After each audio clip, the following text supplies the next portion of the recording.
Tarbiyah dan Keguruan Institut Agama Islam Tasikmalaya, Prodi Pendidikan Agama Islam semester 4.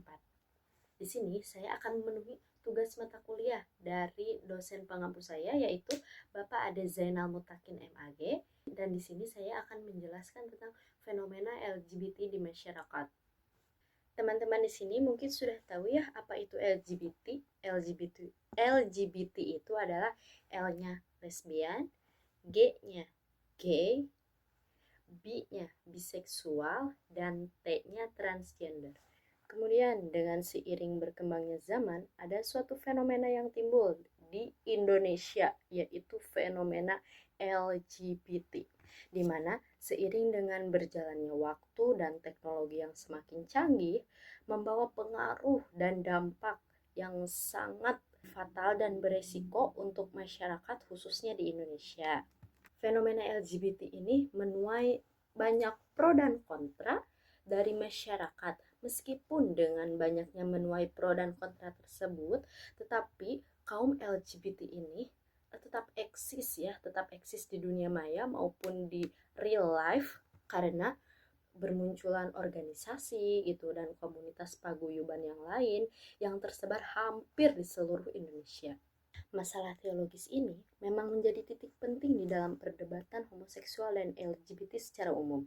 Perlawanan masyarakat yang religius, khususnya Islam, merupakan tantangan besar bagi legalisasi hak-hak seksual kaum LGBT. Menurut Colin Spencer, mencatat bahwa negara-negara Islam masih menjadi tempat yang tidak mengakomodasikan hak seksual dan LGBT. Karena itu, wajar apabila upaya pembongkaran terhadap ajaran agama yang dianggap heteronormatif giat dilakukan oleh akademisi muslim pendukung LGBT di negara yang mayoritas muslim seperti Indonesia ini.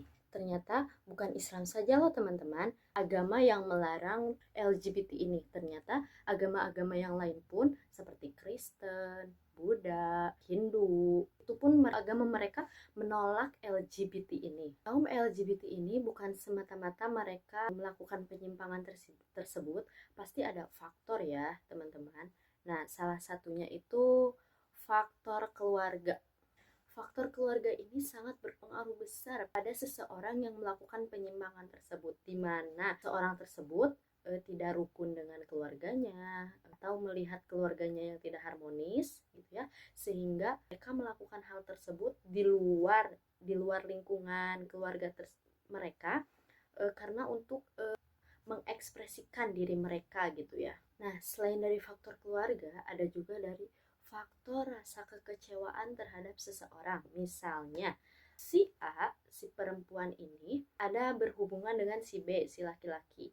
Namun karena dia dihianati, si A ini dihianati oleh si B, akhirnya si A memutuskan untuk melakukan penyimpangan tersebut dan mulai tidak percaya kepada laki-laki ya, karena rasa kekecewaan yang mendalam.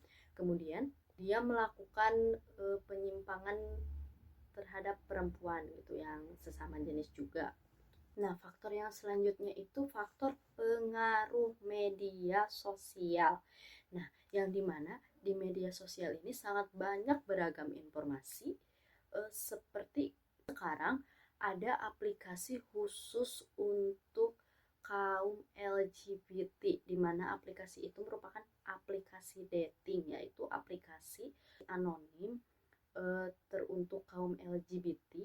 Misal lelaki mencari pasangan di aplikasi tersebut, tetapi pasangannya itu laki-laki lagi tuh.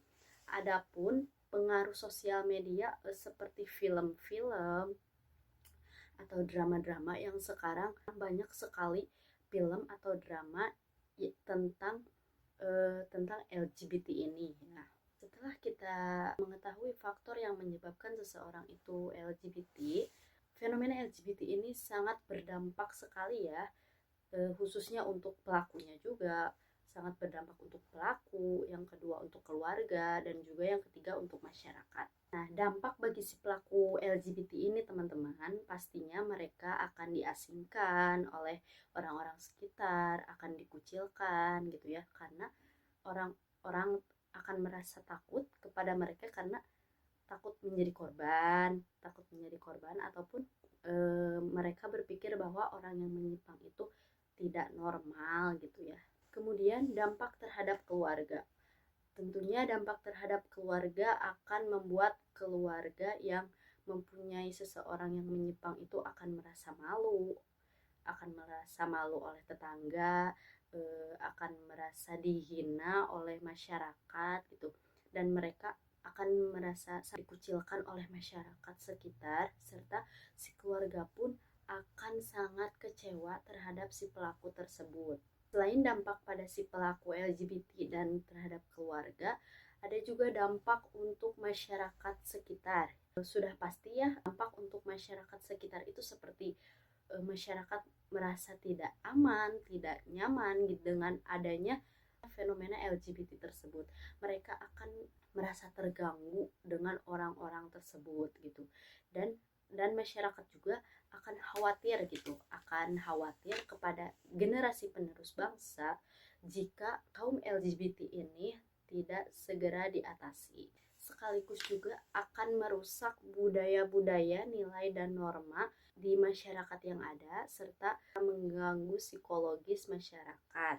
Nah, di dalam agama, dampak dari seseorang melakukan penyimpangan itu ialah dia akan merasa jauh dari Tuhan, dan dia jelas akan mendapatkan dosa ya, dosa di dunia maupun di akhirat, karena Allah tidak menyukai orang-orang yang melakukan penyimpangan tersebut.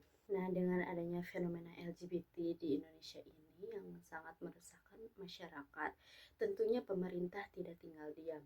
Pemerintah juga akan melakukan upaya-upaya yang mereka lakukan itu seperti merazia tempat-tempat yang kaum LGBT tempati, terus membubarkan organisasi kaum LGBT, serta pemerintah akan melakukan program-program keagamaan agar seseorang yang melakukan LGBT tersebut dibukakan hatinya dan mereka akan kembali ke jalan yang benar. Nah, selain dari upaya pemerintah, upaya dari masyarakat pun akan membantu seseorang yang LGBT tersebut, seperti masyarakat itu menceramahi, memberitahu bahwa yang mereka lakukan itu salah, serta mengajak mereka untuk bergaul dengan masyarakat dan mempercayakan mereka bahwa intinya bahwa penyimpangan itu tidaklah benar, karena masyarakat juga merasa khawatir terhadap pelaku yang melakukan penyimpangan tersebut. Mereka khawatir generasi penerus untuk Indonesia ini tidak ada lagi gitu. Nah, teman-teman, berdasarkan pembahasan tadi, intinya adalah seseorang yang melakukan penyimpangan LGBT tersebut memperburuk generasi yang akan datang. Perlu diingat juga, teman-teman, di agama Islam itu kita tidak mengajarkan perilaku tersebut. Allah sudah memberikan kita masing-masing pasangan ya, laki-laki dan perempuan, tidak sesama jenis. Makanya Allah sangat membenci perbuatan tersebut. Baik, itu saja mungkin yang dapat saya sampaikan kepada teman-teman. Mohon maaf apabila banyak kesalahan dan kekurangan. Billahi taufiq wal hidayah. Wassalamualaikum warahmatullahi wabarakatuh.